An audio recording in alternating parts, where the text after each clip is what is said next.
warfare. Now, last night, in the middle of the night, very strange, they released their premiere video of this technology. It's a very short video, but we're going to check it out here. This is the Lockheed Martin brand new. Uh, I guess it's a drone, but it appears to be more than that. It appears to be a drone that is kind of in addition to and add on to a fighter jet. Let's take a look.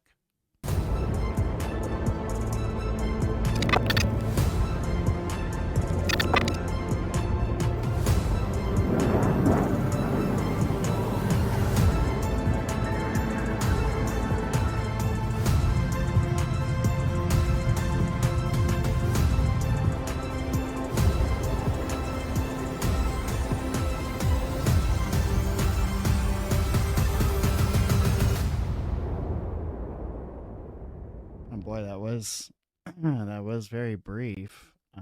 Okay, so I'm gonna turn the volume here. It looks like what we have is the Vectus survivable CCA. So looks like multiple drones that can target things downrange. And we've got direct control from the fighter pilot here. Looks like you can tell him to go ahead and engage. So kind of cool. I mean, it's kind of like having it's kind of like having extra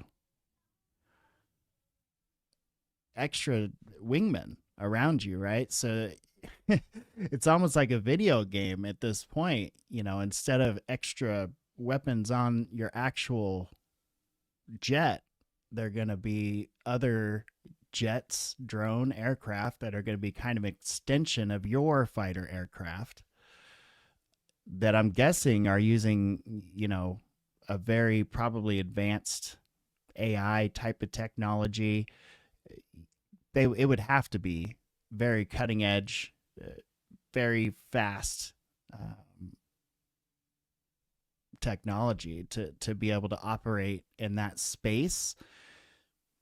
Because lives are on the line there. If you're talking about engaging and fighting in war, if you're going to depend on a drone that you don't necessarily have direct control of, it looks like you can tell, it was a very short video. It looks like you can interact with the drones, tell them what you need to engage, but primarily it looks like they're doing a lot of the flying on their own. It doesn't look like the typical, for instance, Reaper drone that we've seen, that it's going to have an operator or two controlling and manning the actual drone. These look like they're going to be operated primarily by AI, I would imagine. So very interesting tech.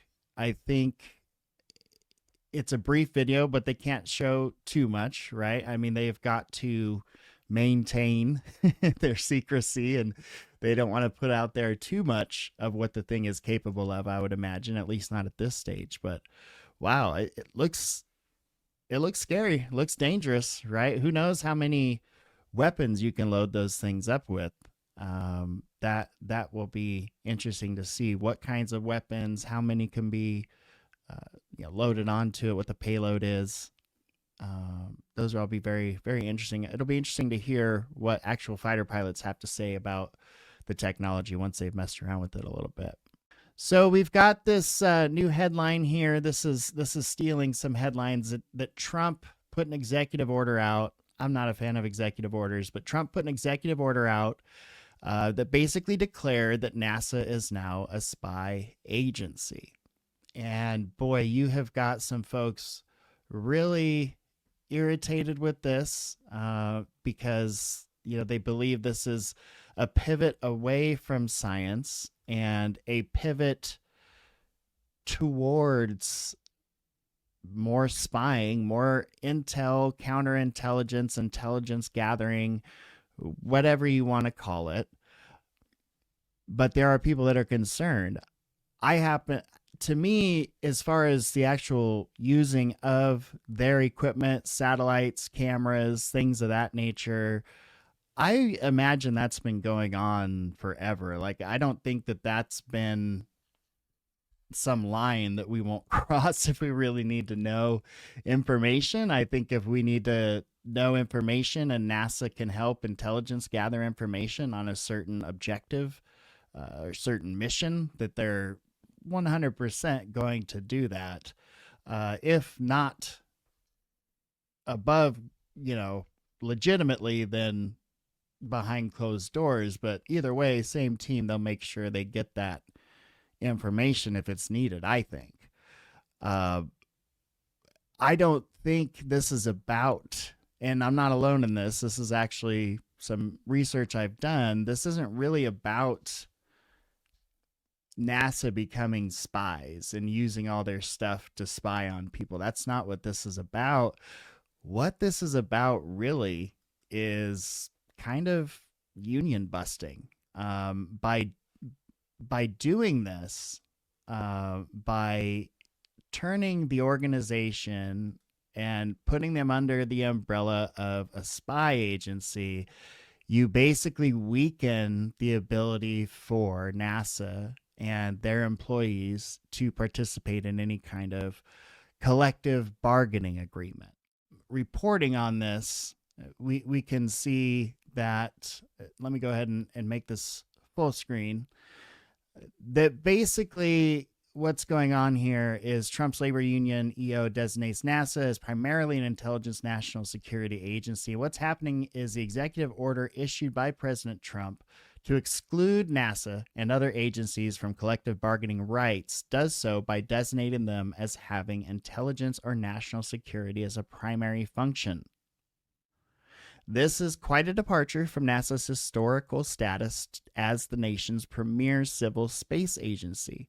Apart from the executive order's effect on the approximately 50% of NASA workers now represented by unions, what impact, if any, it will have on how NASA is viewed domestically and internationally remains to be seen.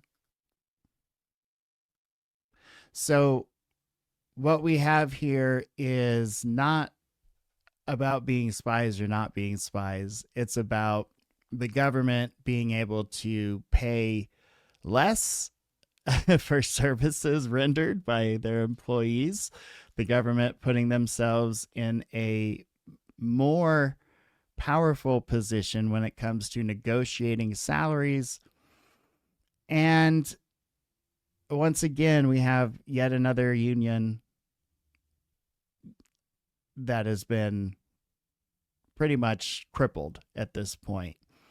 Over 50% of the employees are now going to lose the ability to participate in any kind of CBA. That's what this is about. So it's not about NASA becoming spies. It's about the government wanting to limit how much they're going to pay their employees. And from a bottom line, black and white taxpayer perspective, you think, oh, that's cool. So we're not going to have to pay more than what we need to pay. But what that can do is cause what's known as brain drain. If you have a ceiling on how far you can go with your employer, for some employees, that's going to really dampen your motivation for productivity and innovation. That's where the brain drain comes from, right? So if you know you can't get a certain amount of money for a certain type of innovation, what's the purpose in trying harder? That's been a complaint about government employees forever, right? If we walk into a DMV office, it's like, oh my gosh, here we go. Nobody seems to care. Nobody seems to be in a hurry. And that's because it doesn't matter. They don't really have a bonus that they get if they process so many licenses that week. So there's no economical motivation there. And economical motivation isn't always what it's about, but it is what it's about for a lot of folks. And so that will cause less people to go into that venue because they know there's a ceiling there as far as their financial gain. Brain drain, right? They're going to go into private industry. We've already seen this happen. We have some of our most brilliant people speckled throughout all these different agencies, private industry agencies, because there's no point in them working with certain government agencies in their priorities. It's just not that important to them to get paid less and work for the government. I get it. So enough on that. We all could see it that basically it's about collective bargaining and the government putting them in a position to not have to negotiate.